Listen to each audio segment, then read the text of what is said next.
স্বাগত আরেকবার দেখছেন এডি টু স্পিক। সব ধরনের গ্যাসের দাম বাড়ানোর প্রস্তাব এনার্জি রেগুলেটরি কমিশন বিইআরসিতে পাঠিয়েছে। বিতরণকারী প্রতিষ্ঠানগুলো রোববার এই প্রস্তাব পাঠায় গ্যাস বিতরণকারী 5টি প্রতিষ্ঠান। 1 জানুয়ারি থেকে নতুন দাম কার্যকরের অনুরোধ জানিয়েছে তারা। প্রস্তাবে আবাসিক সংযোগে 2 চুলার গ্যাসের দাম 450 টাকা থেকে বাড়িয়ে 1000 টাকা এবং 1 চুলায় 400 টাকা থেকে বাড়িয়ে 800 টাকা নির্ধারণের কথা বলা হয়েছে। এছাড়া ক্যাপটিভ বিদ্যুতের গ্যাসের দাম প্রতি 1000 ঘনফুট 118 টাকা থেকে বাড়িয়ে 240 টাকা, সিএনজি 351 টাকা থেকে 905 টাকা নির্ধারণের কথা বলা হয়েছে। এছাড়া শিল্প কারখানার ক্ষেত্রে প্রতি 1000 ঘনফুট গ্যাসের দাম 165 টাকা থেকে বাড়িয়ে 220 টাকা এবং বাণিজ্যিক গ্রাহকদের ক্ষেত্রে তা 268 টাকা থেকে 350 টাকা নির্ধারণের প্রস্তাব করেছে প্রতিষ্ঠানগুলো।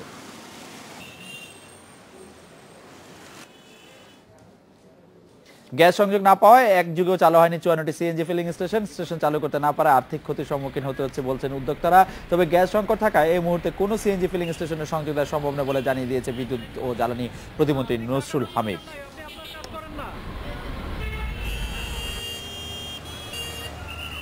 বর্তমানে দেশের সিএনজি ফিলিং স্টেশন রয়েছে 570টি। বিভিন্ন সময়ে আরও 54টি প্রতিষ্ঠানকে সারা দেশে সিএনজি ফিলিং স্টেশন স্থাপনের অনুমতি দেয় সরকার। পরে বিদেশ থেকে প্রয়োজনীয় যন্ত্রপাতি এনে স্টেশন স্থাপন করেন বেশিরভাগ উদ্যোক্তা। কিন্তু সরকারি সিদ্ধান্তে 2004 সাল থেকে এসব স্টেশনে গ্যাস সংযোগ দেওয়া বন্ধ রয়েছে।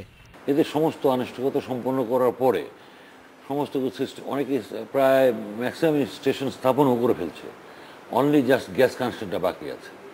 এই একটা পর্যায়ে গিয়ে সরকার এই গ্যাস কানেকশনটা স্টেশনগুলোতে বন্ধ করে দিয়েছে। এখাতের ব্যবসায়ীরা বলছেন, অনুমতি পাওয়া এসব স্টেশনে গ্যাস সংযোগ দিলে এখাতে 1% গ্যাসের চাহিদা বাড়বে। এই বিষয়ে কথা বলতে আমাদের সাথে যোগ দিচ্ছেন বাংলাদেশ এনার্জি রেগুলেটরি কমিশনের সদস্য ডক্টর সেলিম মাহমুদ। ডক্টর সেলিম মাহমুদ, আবাসিক সংযোগে যে গ্যাস সংযোগের যে দাম 2 চুলার ক্ষেত্রে 400 টাকা থেকে 1000 টাকা এবং 2 চুলার ক্ষেত্রে 450 টাকা থেকে 1000 টাকা এবং 1 চুলার ক্ষেত্রে 400 টাকা থেকে 800 টাকা করার যে প্রস্তাব করা হয়েছে, সার্বিক গ্যাসের ক্ষেত্রে যে সংকট আছে তা মেটাতে এই দাম বৃদ্ধি কতটা কাজে লাগবে বলে আপনি মনে করেন বা কি ভূমিকা পালন করবে শতকরা হিসাবে যদি আমাদেরকে একটু বলেন? মানে আবাসিক ক্ষেত্রে গ্যাসের সংযোগের দাম দ্বিগুণ করে গ্যাস সংকটের ক্ষেত্রে বা গ্যাসের ক্ষেত্রে যে আমরা টাকার যে একটি পার্থক্য রয়েছে ব্যয় এবং আয়ের মধ্যে, তা কতটা আমরা মেটাতে পারবো এর মাধ্যমে? ডক্টর সেলিম মাহমুদ।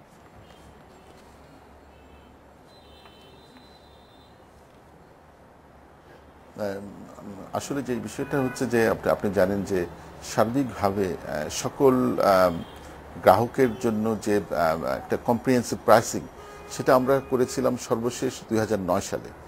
অর্থাৎ 2009 আগস্টে আমরা বিদ্যুতের গ্যাসের বিভিন্ন যে কনজিউমার ক্লাসের কম্প্রিহেন্সিভ প্রাইস অ্যাডজাস্টমেন্ট করেছিলাম এবং সেটা আসলে সত্যিকার অর্থে প্রাইস এনহ্যান্সমেন্ট ছিল না। এই জন্য যে আসলে ওই সময় 11.22% প্রাইস এনহ্যান্সমেন্ট করা হয়েছিল, সেটা শুধুমাত্র একটা ফান্ড, ডেডিকেটেড ফান্ড ক্রিয়েট করার জন্য, অর্থাৎ গ্যাস ডেভেলপমেন্ট ফান্ড ক্রিয়েট করার জন্য এই সমন্বয়টা ওই সময় করা হয়েছিল। এরপরে প্রায় 5.5 বছরে কিন্তু গ্যাসের মূল্য সমন্বয় হয়নি। শুধুমাত্র যেটা হয়েছিল সেটা হচ্ছে 2 বার সিএনজি প্রাইস আমরা অ্যাডজাস্ট করেছিলাম।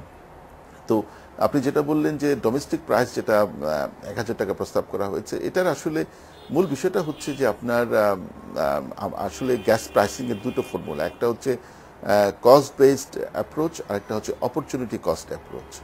এখন যে জিনিসটা হচ্ছে যে পেট্রোবাংলা আমাদের কাছে প্রস্তাব করেছে যে আসলে এই যে প্রাইসিংটা যেটা এখন যেটা আছে 450 টাকা, সেটা আসলে অনেক আগের, আপনার সেই বেশ কয়েক বছর হয়ে গেছে। আমরা কিন্তু এই যে ডোমেস্টিক সেক্টরে অর্থাৎ চুলা হিসাবে গ্যাসের সংযোগ সর্বোচ্চ বোধহয় 7 থেকে 8% মানুষ সেটা পাচ্ছে, আর সার্বিকভাবে দেশের অধিকাংশ মানুষ কিন্তু গ্যাসের সুবিধাটা পাচ্ছে না। এবং আপনি জানেন যে এলপিজির জন্য কিন্তু এক ধরনের আপনার মার্কেটিং ব্যবস্থা আছে এবং সেখানে একটা সরকার নির্ধারিত অর্থাৎ রেগুলেটেড একটা প্রাইসিং আছে। কিন্তু যেটা দেখা যাচ্ছে যে এন্ড ইউজার পর্যায়ে সেই প্রাইসিংটা কিন্তু আর থাকছে না, সেখানে কালোবাজারির বিষয় আছে এবং ভোক্তা সাধারণও কিন্তু বিভিন্ন সময় কিন্তু তাদের অনেক অভিযোগ আছে। তো এটা কিন্তু আপনার মার্কেটিংটাকে সহজীকরণের একটা অর্থাৎ জনগণের দোরগোড়ায় এলপিজিটা পৌঁছে দেওয়ার একটা কমিটমেন্ট আছে সরকার এবং রেগুলেটরি কমিশনের পক্ষ থেকে। অন্যদিকে প্রাইস অ্যাডজাস্টমেন্টের একটা বিষয় আছে, এলপিজির প্রাইসিংটা কিন্তু আমরা অ্যাডজাস্ট করার চেষ্টা করছি।